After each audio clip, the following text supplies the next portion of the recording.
MKLM super chatted 25 PLN. I don't know what that is. Polish. 25 Polish dollars. Values in man: body, money, purpose, confidence. What about women other than being feminine? So what values should women bring other than being feminine? I think being feminine encompasses everything else that she should be in your life. If you want a feminine woman in your life, there's guys who are a lot more feminine than I am, who are a lot less masculine than I am, and they don't mind being with a woman who brings quite a lot of masculine traits. I don't relate to that anymore. Like I did a few months ago. I thought it was normal for a girl to still be masculine, to still set goals, to still work hard and stuff. Now I'm quite frankly, I'm repulsed by that. I'm only attracted now. Like this girl that I'm with now has really set some fucking standards. I'm only with girls who are like feminine as fuck now. So sweet, so submissive, and I think that's the perfect personality for a girl. What other traits should she bring? So femininity encompasses everything else. It encompasses like happiness and nurturing and joy and affectionate. And it depends what kind of relationship you want, man, because it's somewhat of a privilege to attract feminine girls, because you have to be a very masculine man to attract a girl who's very feminine. And then also generally this means that, for example, she won't work a job, so you have to be wealthy enough to pay for both of you every single time you go out. If you want an equal, so how do you guys think about this? Because I bet there's a bunch of like feminine ass motherfuckers in here. Should the man or the woman pay for the date, or should they split it? You'll see a bunch of comments from guys saying, oh, they should split. Those comments, you know, the guy who thinks that you should split the check on a date come from depolarized, sort of more feminine, you know, in the middle kind of men who want an equal relationship. And I've never wanted that. Even when I was younger, when I was like 13, 15 years old going on a date, I would always be the one paying, and not by like force or anything, because that's what's right to me. That's always been what's right to me. I don't want her to have to work a job because I work hard enough for that. I want her to literally just be like the woman, like my lover by the side, who's just ready, who's submissive, who's feminine as fuck, who's so fucking cute, who just makes me more of a man. I don't want to be with a woman who I end up becoming more of a boy, like a son to her. I want to be with a woman who I feel more like a father to her. If you want to like split the check because you don't have that much money and stuff, fair enough, but then like you're automatically going to attract girls who are more in their masculine energy. I expected someone to say this. So someone said that's simp behavior. So I wonder, how many of you think it's simping for you to pay for every date that you go on with your woman? Answer this question. Write me in the comments if you think it's simping if you pay for 100% of the stuff with your woman. I'm interested to see how many young men think like this. I wouldn't be surprised if there's a fair amount of them. Most people are saying no.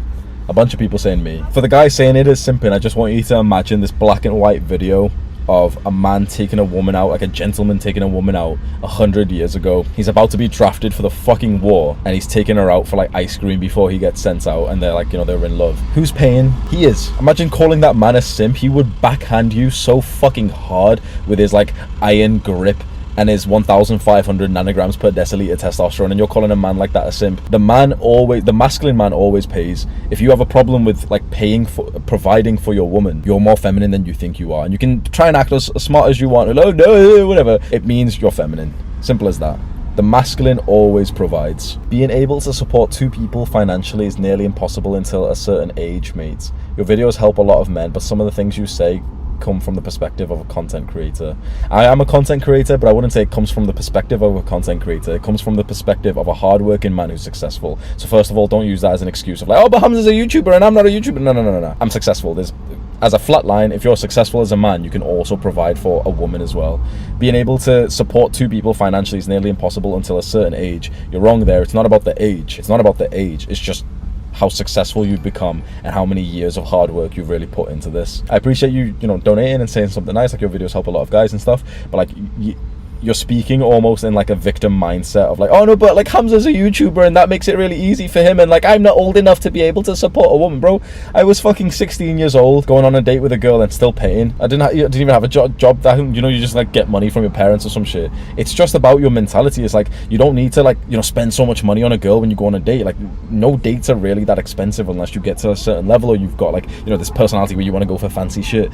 But even when you go for like, you know, a cafe or something and it's like a fucking £8 bill, it just shows a lot about your personality. If you're the one who just automatically, you're not even trying to like fake it or anything, it's just, it seems right to you to think like, yeah, but this is my woman and I'm the man, so I'm going to be paying. Of course I am. Now if you want a depolarized modern relationship, if you want a relationship where like you're having sex once every 3 days, where like you've been a good boy and you've done the chores, and now she's giving you like a fucking dry hand job or something as a reward for being a good boy, and eventually it goes down to like the frequency goes down to like once a month or something. If you want a modern relationship like that, then yeah, like encourage her to be her own strong independent woman, encourage her to make her own money, and say to yourself like, oh no, but you know, she makes her own money, so we're gonna split the bill. Nothing is going to dry up a girl faster than you looking over, oh, do you mind splitting the bill with me, please, because you work as well? Shut up, bro. Come on, man. Let me re-emphasize one thing. I don't talk for normal men. You must understand this. When you watch my videos and videos from the YouTuber First Man, for example, we're not addressing 99% of men. If you want to get into the top 1% of men, you watch my videos. If you think that's unrealistic and not everyone can get into the top 1% of men, then like go watch your fucking KSI videos. Go watch some random other guy. My videos are for the men who want to get into the top 1%. So you should strive for the absolute best circumstance possible, right? Like I have done. The best circumstance is that you're so successful and so wealthy that like you can essentially retire the woman of your choosing whenever you want. And of course, you're not just gonna fucking send her a 500k or something, but it just essentially means that she doesn't need to work some shitty job, and so she can be totally in her feminine. And it's like the extra charge of you paying for two people's dinner instead of yourself is so insignificant because you're already a very successful guy.